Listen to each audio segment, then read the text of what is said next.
This is Super Yacht News in association with Go Earth Boating, navigating boat buyers to better deals. Hi, welcome back to the channel. So we've got some news here in from Florida.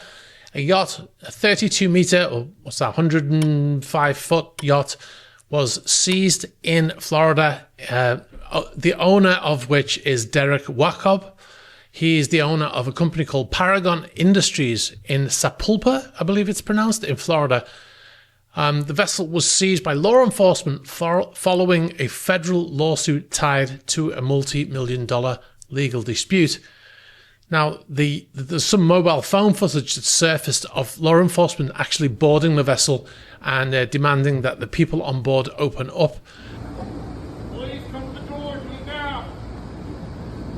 Those people, most likely crew members, were then told that they had to leave the vessel immediately as the vessel had been seized, right? Like I said, it's a 32 meter, 104, 105 foot yacht. And it was built by Broward Shipyard in Florida in 1997. I think it's a composite hull. I'm not sure. 169 gross tons. So the length suggests it's bigger than it is actually. 169 gross tons. So it's not that big. But it sleeps 8 in 4 cabins.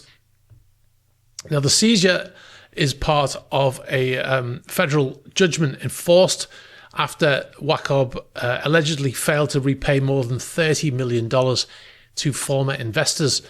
According to the court documents seen by us, the defendant agreed earlier this year to pay $26 million by the 27th of June 2025 as part of a settlement of a federal lawsuit brought by former friends and investors Skip and Chad Brava. Wacob allegedly solicited millions of dollars for a steel investment that was never repaid. The court issued a final judgment after Wacob missed the payment deadline, triggering the seizure of his assets. In addition to the yacht, they also applied for what they called a foreign judgment notice, which I think is meaning in another state. It was filed in Creek County, Oklahoma, where Wacob resides, seeking to seize bank accounts and other properties there. Wacob has faced numerous lawsuits since 2024, alleging that his company owes more than $300 million in unpaid loans and unpaid materials and unfulfilled investment promises. Some lawsuits claim that the funds were used to support a lavish lifestyle. We'll let you know more when we know more. So we'll move on to our next story. We've got an update on a story from our last video.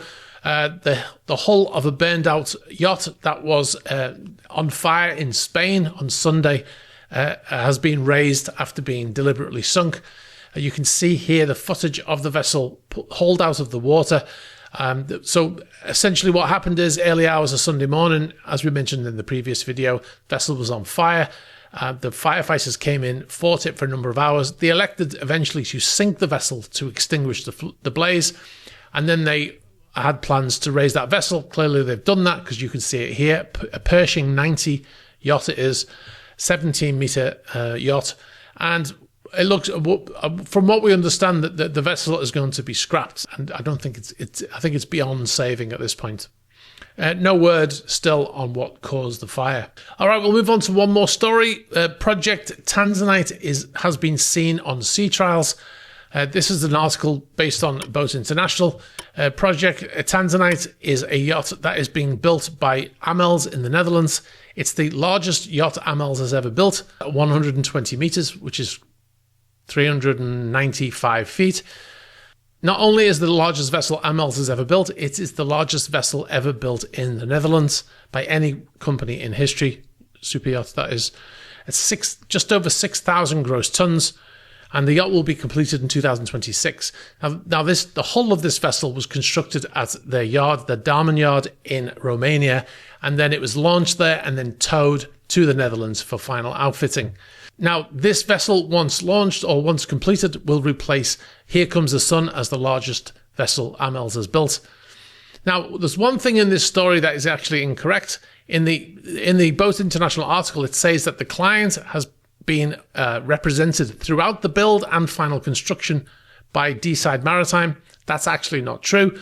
because the vessel was originally managed by Imperial Yachts until they were sanctioned in 2022 by the US government, and the owner of that company was also sanctioned.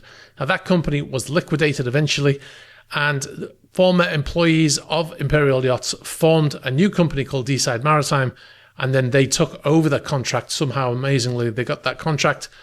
Even though they were a brand new company, they took on that contract and then they continued and then they've completed it. So that part of the story is actually incorrect. It's almost like Bose International thinks that Deeside Maritime and Imperial Yachts are the same company. Anyway, be sure to check us out on patreon.com/eSysman and on YouTube members. We've got lots of videos on there from our recent trip to Italy and Monaco and the Monaco Yacht Show. We've still got some yacht tours to come out, including the 1931 yacht Morala, which will be coming out fairly soon, probably next week now, because it's going to be a hard one to edit. That we just started editing it. It's going to be a long one. We were on board for 6 hours filming that video, so look out for that anyway, coming soon. We also have posted the car deck.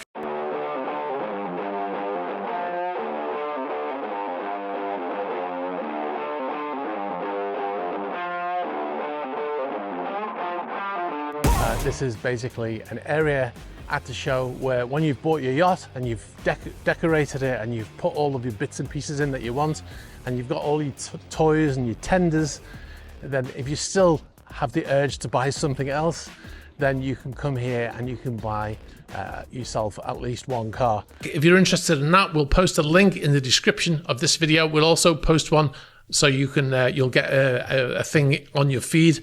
We posted it on the other channel, on the car channel, or on the eSysman Tech channel, which is effectively a car channel now. So if you're interested in seeing the car deck, check it out. Like I said, link in the description, or we'll also send one out later on as well. That's all we've got for you for now. If you've got any information for us about any of these stories or any others, you know how to get in touch with us. The email is in the ticker. If you've got video footage or photos, the address is in the ticker. It's also in the description of this and all other videos that are posted on the channel. We get so many videos and photos sent in of yachts around the world that we've actually had to hire somebody specifically just to download that footage. So that's how much stuff we get. So we should be on top of that from now on. So if anyone's sent in any footage and it's expired, then without us downloading it, then that should be a thing of the past now. So anyway, guys, I'll leave it there. Thanks very much for watching. Be sure to like and all that jazz, and I'll catch you in the next one. Bye-bye.